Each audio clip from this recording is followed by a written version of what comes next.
गणेशा स्तोत्रमन्त्रस्य बुधकौशिक ऋषिः श्रीसीतारामचन्द्रो देवता अनुष्टुप् छन्दः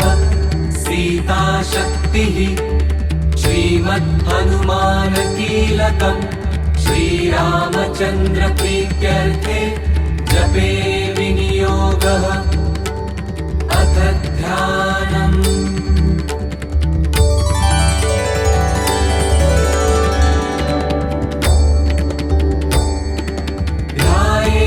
ध्यायेदाजानुबाहुं